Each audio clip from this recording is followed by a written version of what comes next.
Le 31 et 1er février dernier avait lieu au sanctuaire du Très-Saint-Sacrement de Montréal l'événement des 24 heures de prière pour un nouveau printemps de la vie consacrée.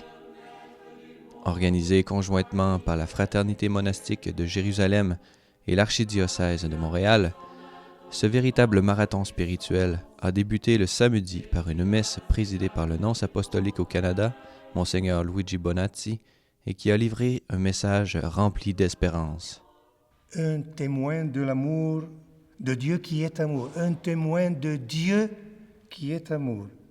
Voilà ce qu'est la personne consacrée. Et combien il est urgent, surtout aujourd'hui ici, dans une grande ville comme Montréal, urgent le besoin de personnes capables d'aider leur prochain à rencontrer Dieu qui est amour. Le cadeau plus grand que nous pouvons faire à nos prochains, c'est de les aider à faire cette rencontre, rencontrer Dieu, lui qui est amour.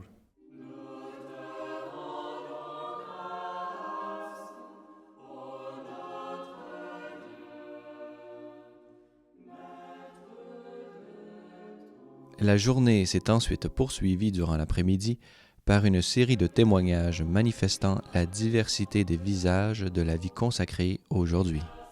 Qu'est-ce qui arrive à la vie consacrée? Je parle toujours comme historien, là. Ça devient une affaire privée.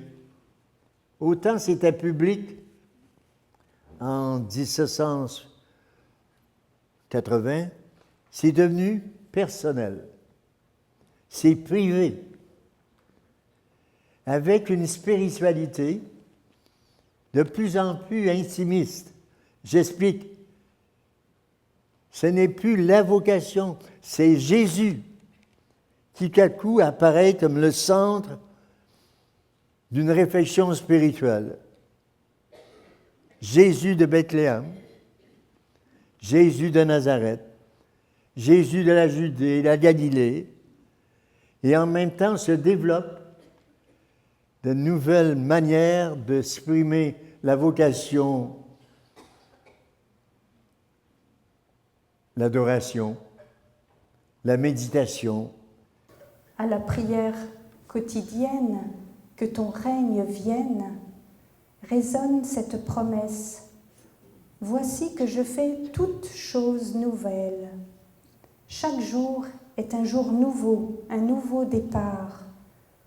Dans cette consécration au cœur du monde et par la grâce de notre baptême, cette vie divine en nous, nous pouvons vivre chaque occasion de rencontre, de collaboration, de relation, de fraternité, bien convaincus de cet appel à participer au dessein d'amour de Dieu sur le monde.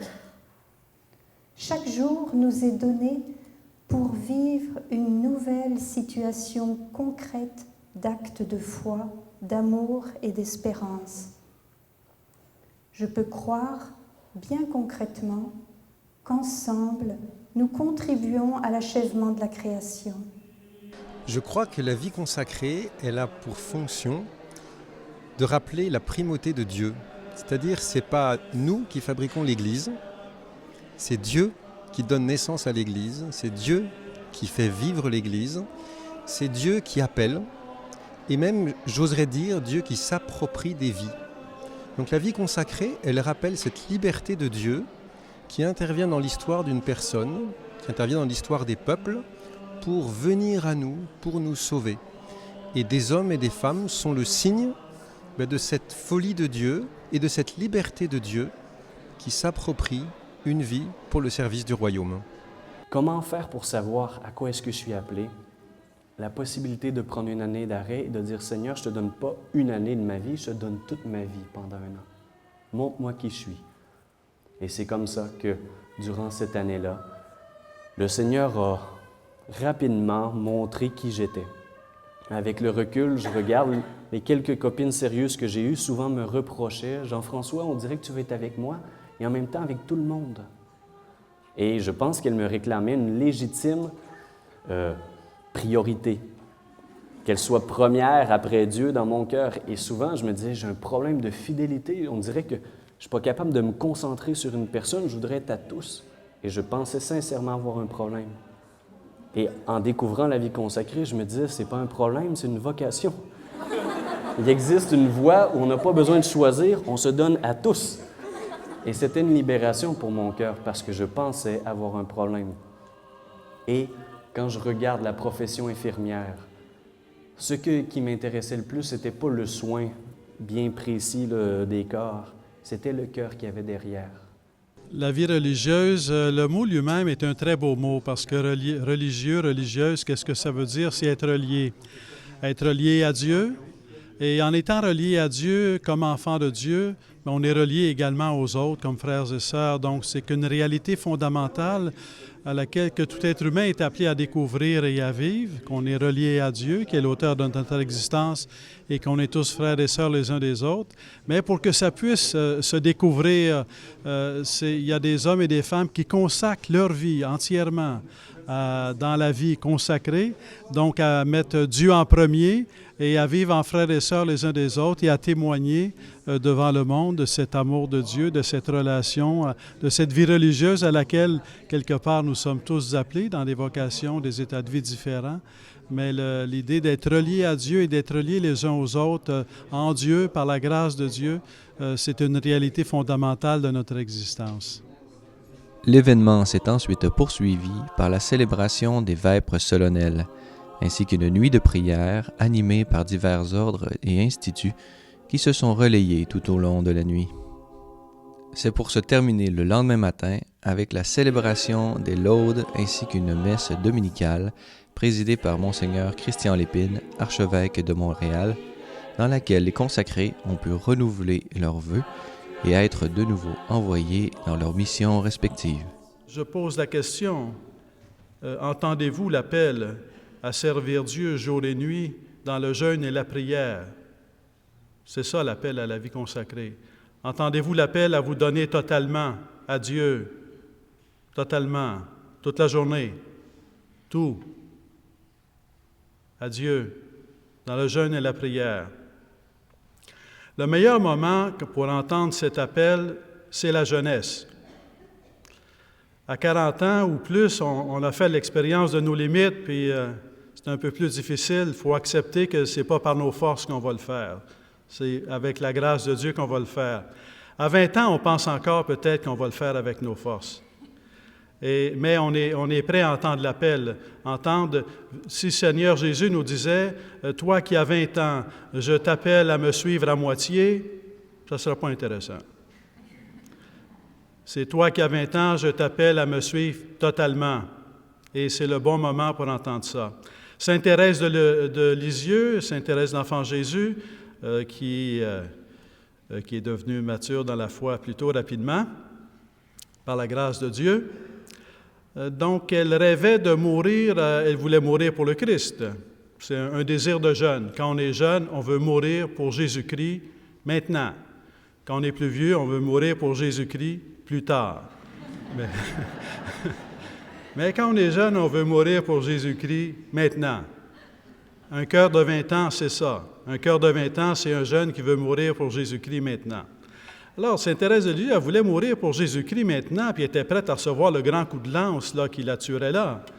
Mais elle a découvert que sa vocation, c'était de mourir à coups d'épingle. Alors, ça demandait un ajustement par la grâce de Dieu. Alors, je vous invite à garder un cœur de jeune, à ne jamais cesser de vouloir servir Dieu jour et nuit dans le jeûne et la prière. Je crois que le diocèse de Montréal a une immense histoire, une immense richesse de vie consacrée qui était en train un petit peu de se fatiguer, se lasser, avec le risque, mais qui n'est pas uniquement lié au diocèse de Montréal, mais qui est beaucoup plus large à l'Occident, de perdre le sens de Dieu et surtout de perdre le sens de la consécration.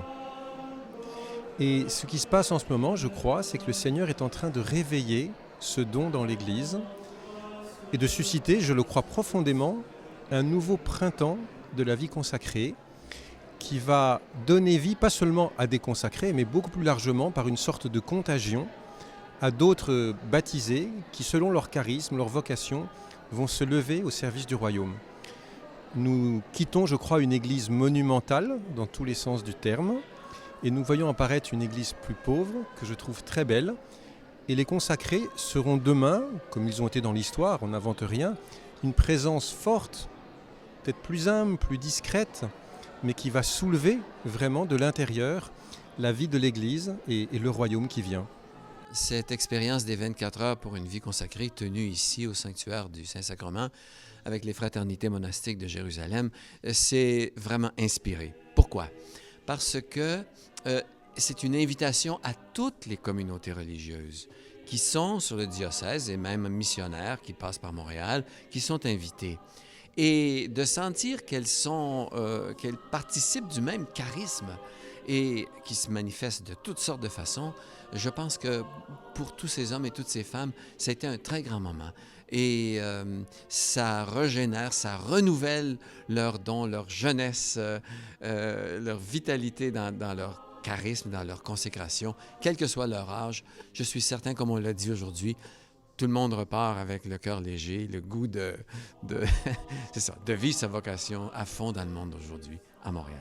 Le fait d'avoir un 24 heures pour la vie consacrée, il y a l'aspect prière qui est fondamental parce que la vie consacrée est suscitée dans les cœurs par l'Esprit Saint qui y agit. Et donc, dans la prière, on s'ouvre à l'action de l'Esprit Saint et on l'invite, on lui demande d'agir dans la vie des gens d'aujourd'hui pour s'ouvrir au témoignage de la vie consacrée, mais en même temps découvrir l'amour de Dieu et faire de leur vie une réponse à l'amour de Dieu. Donc, d'avoir un 24 heures où on se concentre sur cette dimension de la vie humaine et de la vie chrétienne, d'être faite pour Dieu à travers la vie consacrée, c'est important et ça prend d'autres moments, mais de dire on a consacré un 24 heures, ça vient nous saisir tous et toutes les personnes qui ont participé ont été touchées d'une façon ou de l'autre et à nourrir leur propre élan et leur propre fidélité dans la vie consacrée.